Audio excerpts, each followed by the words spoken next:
राष्ट्रवादी विद्यार्थी काँग्रेसतर्फे काही मागण्या माननीय मुख्यमंत्री महोदय, माननीय उपमुख्यमंत्री महोदय, माननीय शालेय शिक्षण मंत्री, माननीय उच्च व तंत्र शिक्षण मंत्री यांच्याकडे करण्यात आलेले आहे।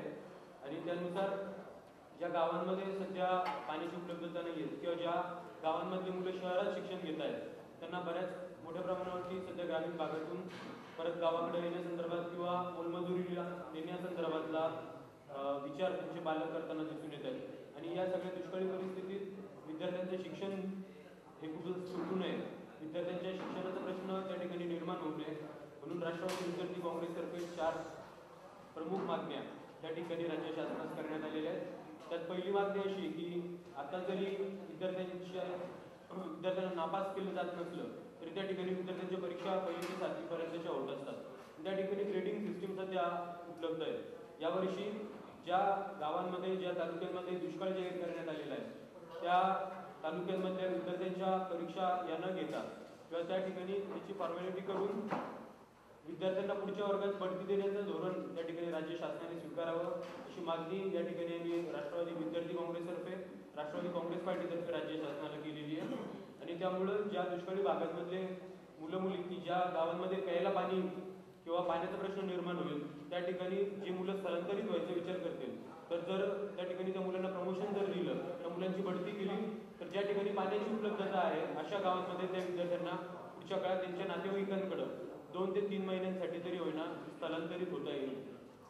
आम्ही महत्त्वाची दुसरी अजून एक मागणी केली आहे की दुष्काळग्रस्त भागातल्या शालेय विद्यार्थ्यांची सन 2012-13चं जे परीक्षा शुल्क आहे मग ते 40 रुपये असेल, 100 रुपये असेल, जितकं काय असेल ते खाजगी आणि जिल्हा परिषदेच्या शाळांचं सगळ्यांचं परीक्षा शुल्क त्या ठिकाणी त्यांना परत देण्यात यावं, ते माफ करण्यात यावं।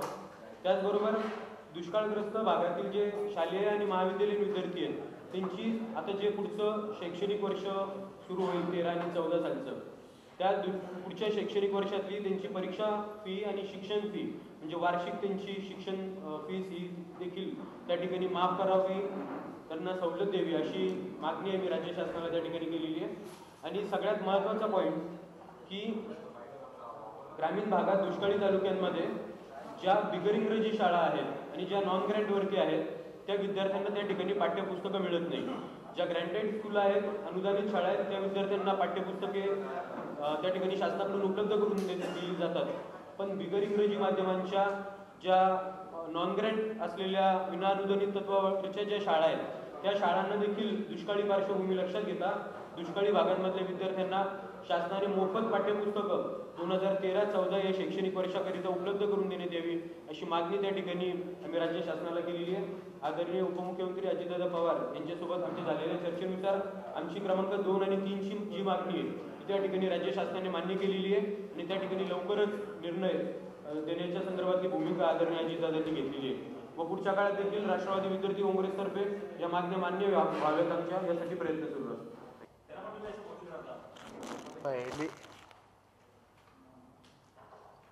पहिले पुढचे सगळे विषय मांडतो मग आपण प्रश्न उत्तर घेऊ। विद्यार्थी काँग्रेसतर्फे काही जे मागण्या आहेत ते आपल्यासमोर आमचे निलेश राऊत यांनी माहिती दिलेली आहे। त्यासोबत मागच्या प्रेस कॉन्फरन्समध्ये 15 तारखेला आदरणीय पवार साहेब यांच्या अध्यक्षतेखाली या दुष्काळच्या विषयावर जे 15 तारीखला बैठक आयोजित करण्यात आली होती ते पुढे पोस्टपोन करण्यात आलेली आहे।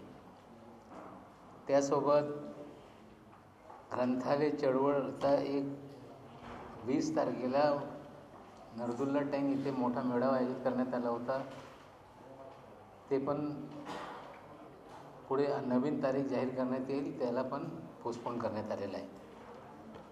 त्यासोबत राज्याचे प्रांत अध्यक्ष पिचड साहेबांनी सर्व जिल्हा अध्यक्ष, महिला काँग्रेस, विद्यार्थी काँग्रेस आणि युवक काँग्रेस सर्व संघटनेला पत्र पाठवलेलं आहे की ज्या ज्या तालुक्यामध्ये गावामध्ये दुष्काळी परिस्थिती आहे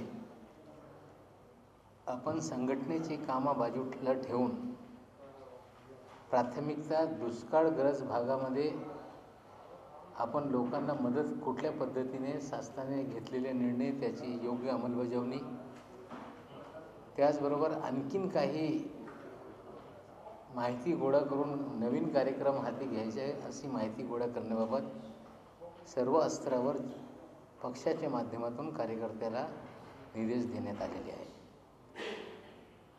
आपल्याला माहीत आहे की रविवारी धुलिया शहरामध्ये दंगल झाली आणि गोळीबारामध्ये जवळपास 6 लोक मृत्युमुखी पडले. जवळपास 100 लोक त्याच्यात पोलीससह जखमी आहे. ही परिस्थिती चिंताजनक आहे. त्याच प्रकारे महाराष्ट्रातले काही जिल्हे, धुळ्यासारखं जिल्हा असेल, जळगाव असतील, अकोला जिल्हा आहे, इथे वारंवार या प्रकारची घटना घडते. सर्वप्रथम धुळ्याची झालेली जी घटना आहे त्याची न्यायालयीन चौकशी झाली पाहिजे अशी राष्ट्रवादी काँग्रेस पक्षातर्फे मागणी करण्यात येते.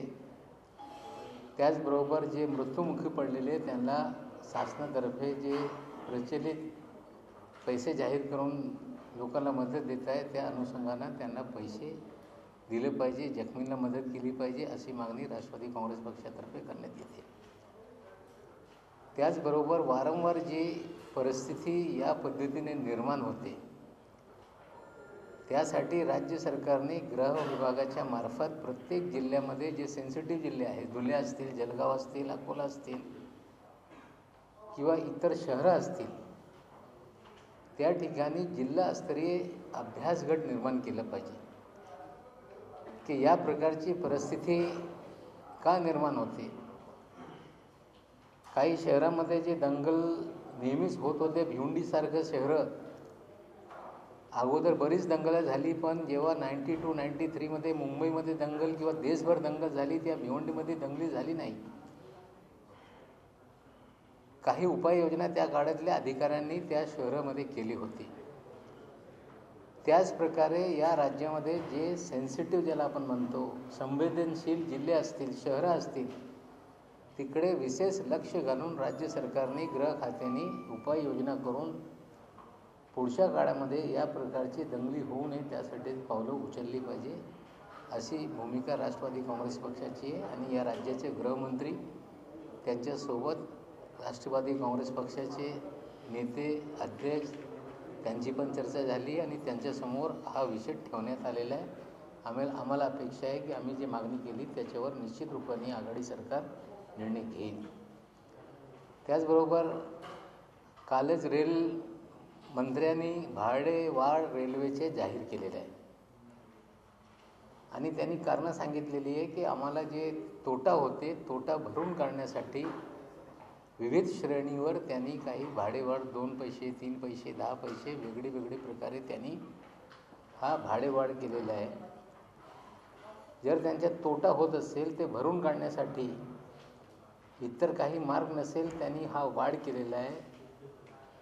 त्याला जरी आम्ही विरोध करत नसेल तरी रेल्वेची जी सेवा आहे त्याच्यात सुधारणा करणं गरजेचं आहे.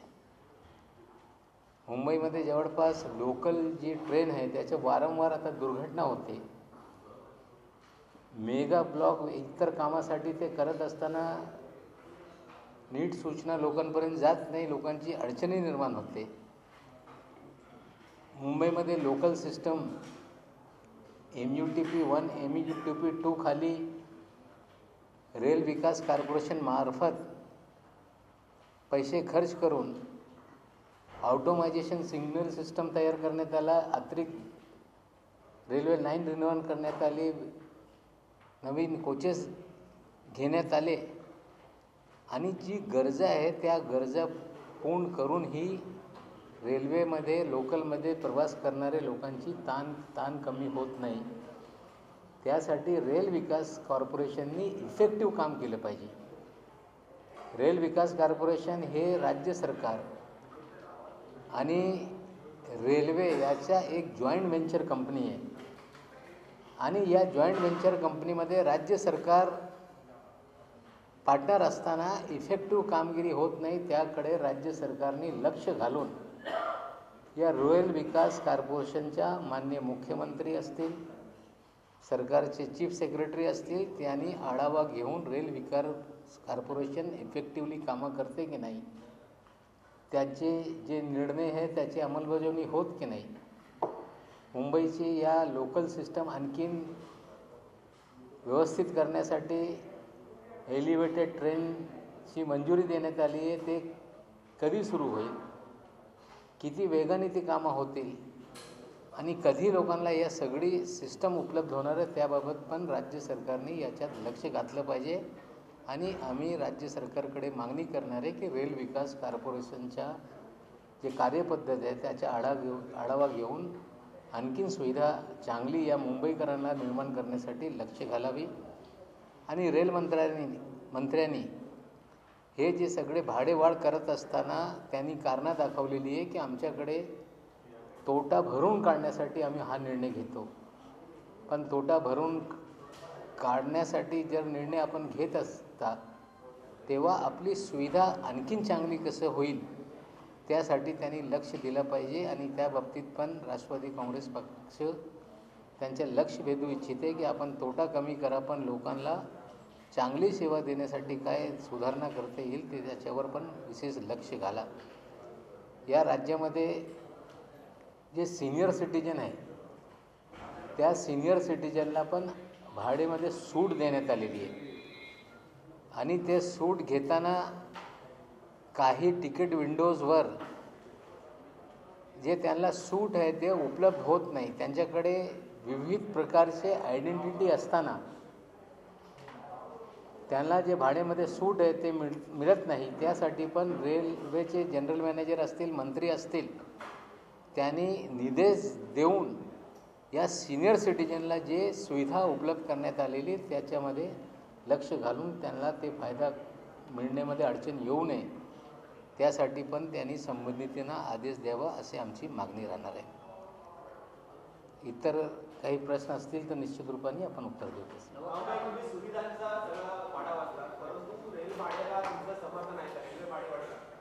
आणि त्यांनी अपर्यायी परिस्थितीमध्ये तोटा भरून काढण्यासाठी हा निर्णय घेतलेला आहे. राष्ट्रवादी काँग्रेस पक्ष त्याला विरोध करत नाही, हा स्पष्ट आहे. पण जेव्हा तुम्ही नीट व्यवस्था चालवण्यासाठी जनतेकडून पैसे जास्त घेण्याची अपेक्षा करताय तेव्हा तुमची सुविधा चांगली कसं होईल त्याच्यावर पण लक्ष देणं त्या रेल्वे विभागाची जबाबदारी आहे. त्यासाठी श्रेणीवाढ असतील, चांगली सुविधा, चांगले सर्व्हिसेस आणि विशेषकर या मुंबईची लोकल सिस्टममध्ये आणखीन काही सुधारणा करणं जे गरजेचं आहे त्याकडे पण त्यांनी लक्ष दिलं पाहिजे. आमची अशी स्पष्ट भूमिका आहे.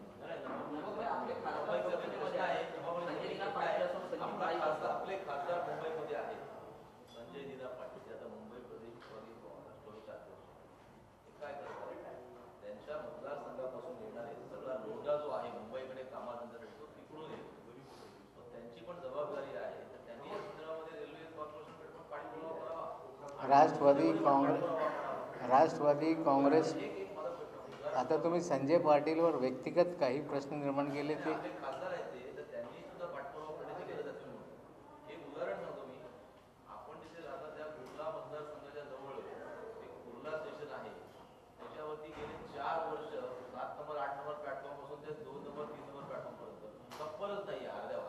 काय नाही.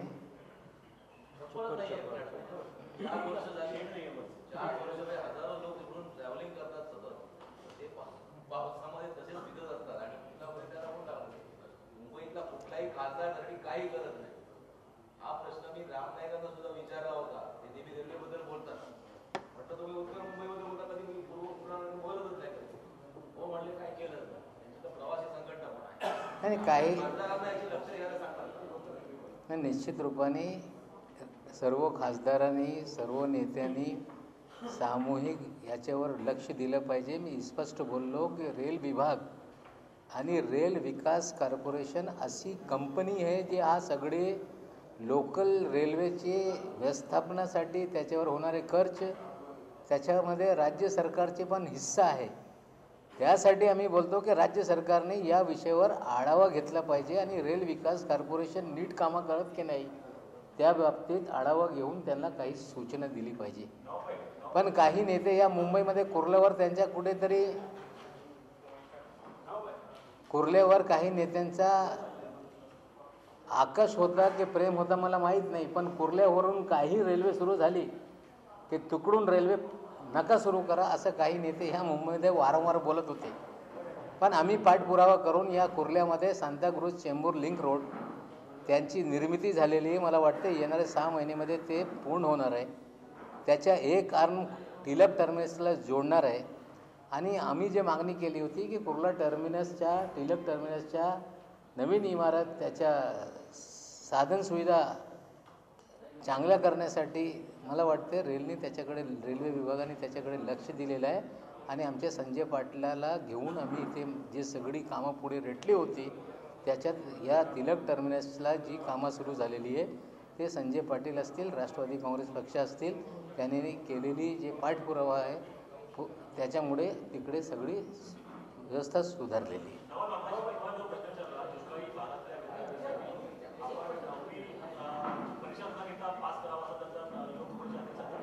विद्यार्थी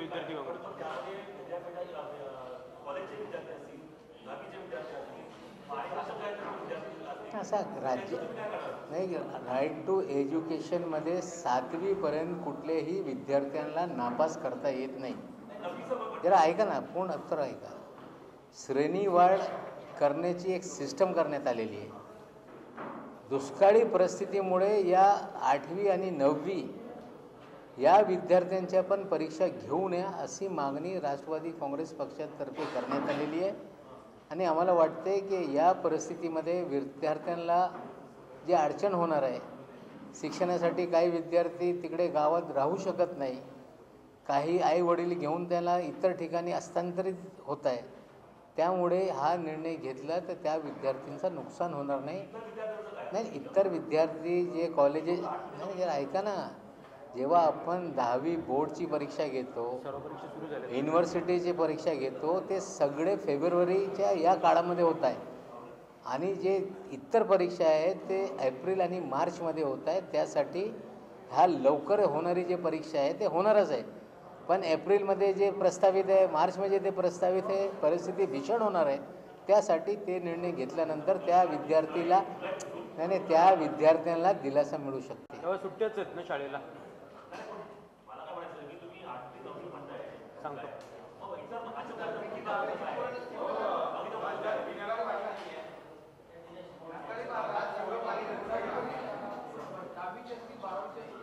दहावीच्या सराव परीक्षा जर तुम्हाला माहिती असेल तर 10वीच्या सराव परीक्षा ऑलरेडी सुरू झालेल्या आहेत. महत्त्वाची आमची मागणी अशी होती, पहिले आम्ही मागणी त्या संदर्भात अशी केलेली होती, ते थोडं विस्ताराने सांगतो की या संदर्भात 1ली ते 9वीच्या ज्या परीक्षा आहेत त्या फेब्रुवारीमध्येच घेण्यात याव्या. पण त्या ठिकाणी ही मागणी आम्ही सगळ्यात पहिले केलेली होती.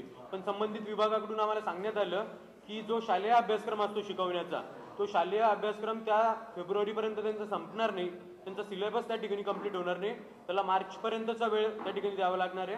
आणि 10वीच्या परीक्षांचे सेंटर्स हे शाळांमध्ये असतात, त्यामुळं त्या ठिकाणी त्याच वेळेस त्या परीक्षा देखील घेता येणार नाहीयेत. तर त्यामुळं आम्ही ही पुढची मागणी केली की 8वी 9वीचे विद्यार्थी 1ली ते 7वी श्रेणीवाढ आहे त्या मुलांना पास नाही करतायत, पण 8वी ते 9वीच्या मुलांना ज्या एप्रिलमध्ये परीक्षा होतात, मार्च आणि एप्रिलमध्ये ज्या परीक्षा होतात, आणि त्याच वेळेस महाराष्ट्रातली पाणी टंचाई ही कदाचित अगदी टिपेला पोहोचलेली असेल अशी शक्यता आहे. आणि त्यामुळं ते मुलांना गावात राहायचं का गाव सोडायचं असा जर काही ठिकाणी प्रश्न निर्माण झाला तर तो होऊ नये, त्या मुलांना त्या ठिकाणी दिलासा मिळावा म्हणूनची मागणी केलेली आहे. फेब्रुवारी आणि मार्च ज्यावेळेस पाण्याची परिस्थिती त्यातल्या त्यात बरी आहे त्यावेळेसच 10वी आणि 12वीच्या परीक्षा होत आहेत.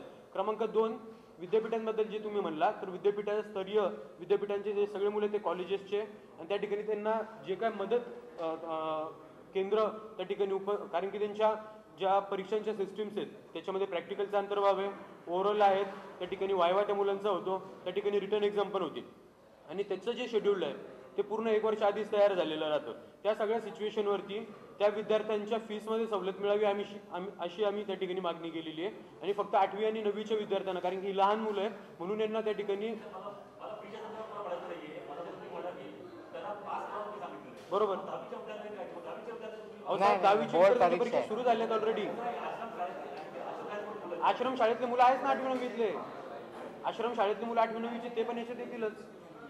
बोर्ड परीक्षेमध्ये आमची मागणी नाही. बोर्ड परीक्षा आता सुरू होणार आहे, त्याच्यावर काही भयंकर परिणाम होणार नाही या काळामध्ये. पण ज्या काळामध्ये हे सगळी परीक्षा होणार आहे त्या काळामध्ये परिस्थिती आणखीन बिकट होणार आहे. त्यासाठी 1ली ते 9वीपर्यंतची राष्ट्रवादी काँग्रेस पक्षाची मागणी आहे. नाही ते मान्य झालेलं नाही ते मान्य झालेलं आहे. या जे MIDC सिडकोनी जागा संपादित करून जिथे जिथे ही इंडस्ट्रियल पॉलिसी अंतर्गत सगळी कामं सुरू होणार आहे, या सर्व ठिकाणी 15% जे मागणी होती ते मान्य केलेली आहे मुख्यमंत्र्यांनी आणि त्याची अंमलबजावणी या राज्यात होणार आहे.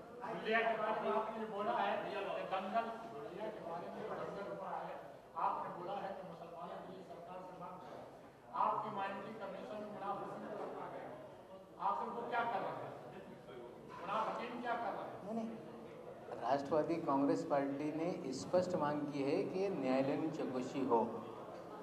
हमने मांग की है कि जिन लोगों को गोली लग के मौत हुई है उनको भी आर्थिक मदद दी जाए, जिनको जख्मी हुए लोगों को मदद दी जाए, और साथ ही साथ ये परिस्थिति चिंताजनक है. ऐसी परिस्थिति में राज्य सरकार जैसे धुलिया है, जलगांव है, अकोला है और बहुत सारे शहर हैं जहाँ पे परिस्थिति बार बार इस तरह की तनावग्रस्त होती है. पिछले कई सालों पहले भिवंडी जैसे शहर में बार बार दंगे होने के बावजूद जब 93-92 में पूरे देश में परिस्थिति दंगाग्रस्त हुई, तब भिवंडी में किसी भी प्रकार का कोई गड़बड़ी नहीं हुई. वहाँ मोहल्ला कमेटी और अधिकारियों के माध्यम से समन्वय करके लोगों के अंदर एक विश्वास संपादित करके हालात को कंट्रोल में किया गया. उसी प्रकार से पूरे महाराष्ट्र में जहाँ जहाँ पे जो सेंसिटिव शहर या ज़िले हैं वहाँ पे राज्य सरकार के माध्यम से कुछ अधिकारियों को नियुक्त किया जाए, हर ज़िले में समिति बनाई जाए और आने वाले दिनों में इस प्रकार की परिस्थितियाँ अन्य शहरों में या ज़िलों में निर्माण ना हो, इसके लिए सरकार कुछ उपाय ठोस योजना करके उसको ढंग से महाराष्ट्र में अमन और शांति बनी रहे उसका सरकार प्रयास करे. इस तरह की मांग R.R. पाटिल जी के सामने रखी गई है. उन्होंने कहा है की आपकी मांगों पे विचार करके निश्चित रूप से निर्णय घेऊ. कुठल्या मंत्र्यांनी काय मागणी केलेली ते आम्हाला माहीत नाही, पण अकबरुद्दीननी ज्या प्रकारे भाषण केलेले आहे ते निंदनीय आहे. कुठल्याही नागरिकाला या देशामध्ये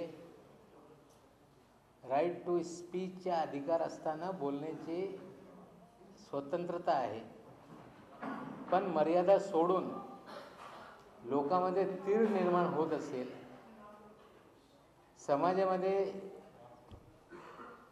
तीळ निर्माण करणाऱ्या कोणी भाषण करत असेल, त्या लोकांवर कायद्यामध्ये कारवाई करण्याची तरतूद करण्यात आलेली आहे. आणि हैदराबाद येथे किंवा आंध्र प्रदेशमध्ये झालेली जी घटना आहे त्यावर त्या राज्य सरकारने कारवाई करून त्यांच्यावर गुन्हा दाखल केलेला आहे, त्यांना अटक केलेला आहे. आणि आम्हाला वाटते की ते चार्जशीट करून कोर्टासमोर प्रकरण जाईल. कोर्ट त्याच्यावर सुनावणी घेऊन त्याच्यावर तो निर्णय घेणार आहे. राज्यामध्ये पॉलिटिकल पार्टीवर कोणाला ही बंदी घालता येत नाही. पॉलिटिकल पार्टीजला मान्यता हे इलेक्शन कमिशनद्वारे देण्यात येत आहे. काही मान्यता प्राप्त राजकीय पक्ष या देशात आहे, काही रिकॉग्नाइज पक्ष या देशात आहे. राज्यस्तरीय मान्यता काही पक्षांना देण्यात आलेली आहे, काही पक्षांना राष्ट्रीय स्तरीय मान्यता देण्यात आलेली आहे. आणि प्रत्येक पक्षाला त्या राज्यामध्ये असतील किंवा एखाद्या राज्यामध्ये मान्यताप्राप्त पक्षाला इतर राज्यामध्ये निवडणूक लढण्याचे अधिकार आहे, त्या पक्षाचा प्रचार प्रसार करण्याचे अधिकार आहे. तसा कुठल्याही पक्षावर बंदी घालण्याचे अधिकार या देशामध्ये कुठल्या सरकारला नाही. पक्षाची मान्यता काढून घेण्याचे अधिकार इलेक्शन कमिशनला आहे.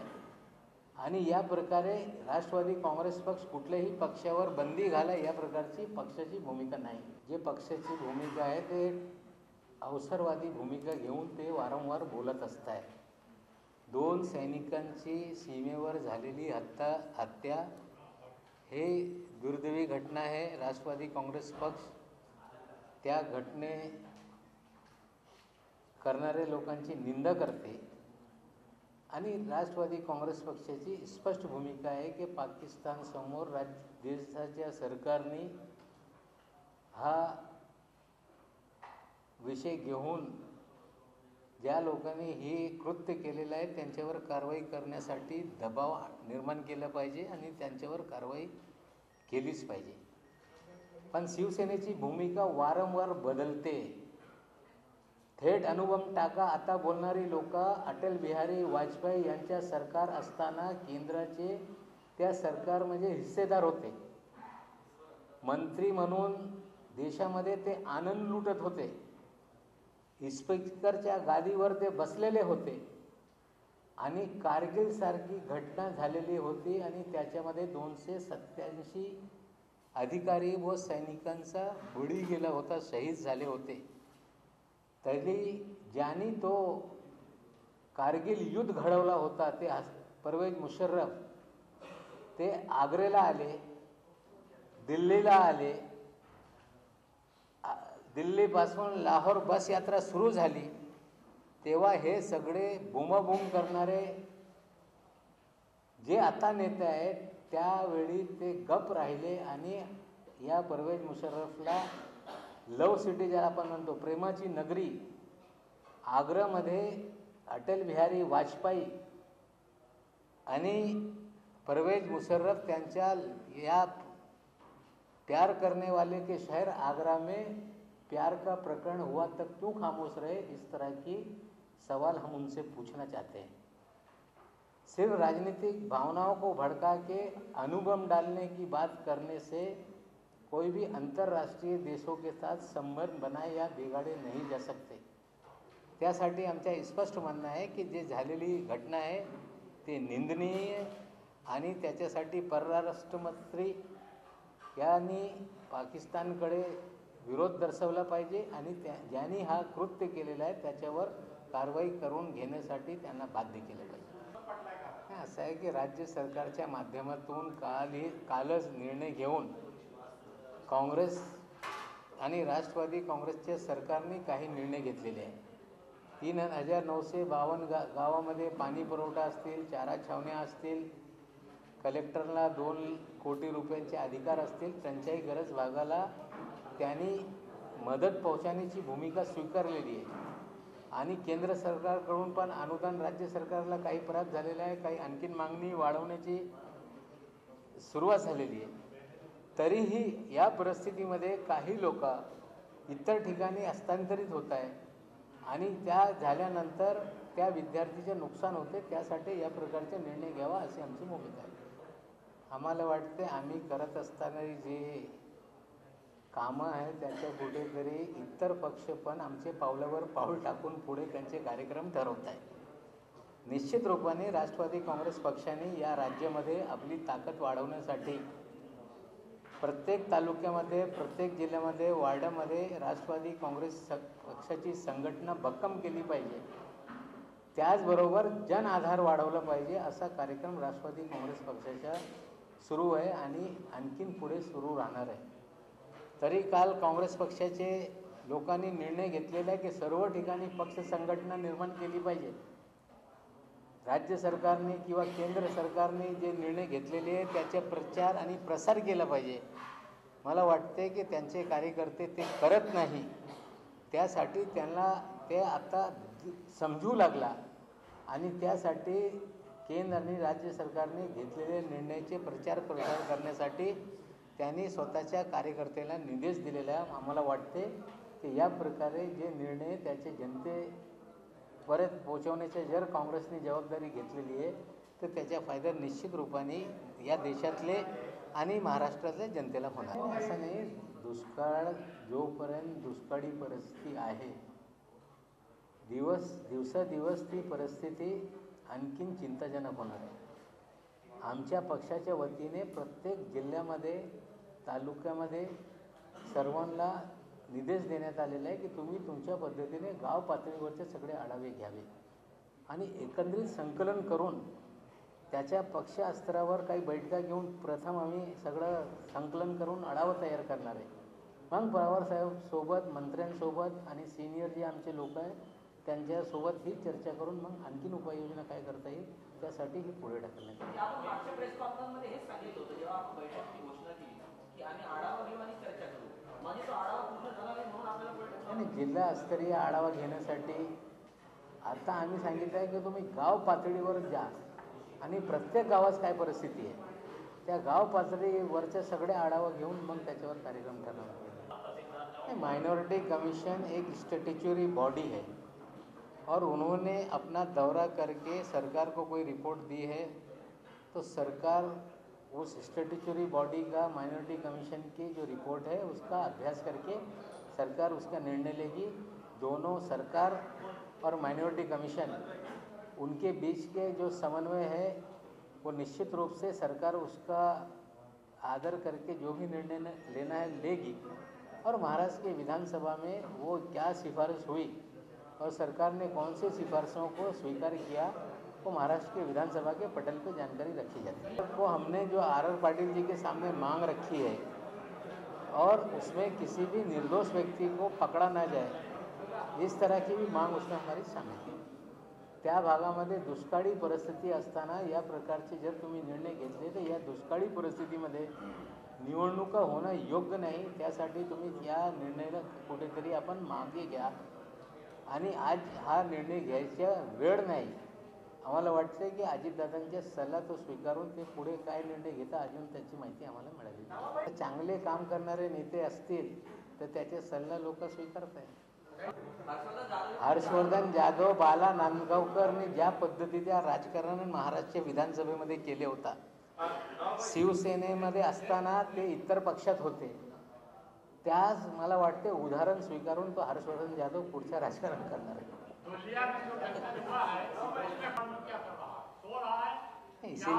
इसीलिए हमने उस पर चिंताजनक परिस्थिति है. हमने जुडिशियल इंक्वायरी की मांग की है. उन निर्दोष लोगों को जिनकी मौतें हुई है उनको मुआवजा दिया जाए, बेगुनाहों की गिरफ्तारी ना हो और आने वाले दिनों में इस तरह से जो जलगांव डिस्ट्रिक्ट में बार बार हो रहा है, अकोला में हुआ है, धुलिया में हुआ है, ऐसी परिस्थिति ना निर्माण हो इसके लिए कोई ठोस कदम उठाए जाए ये हमने मांग की है.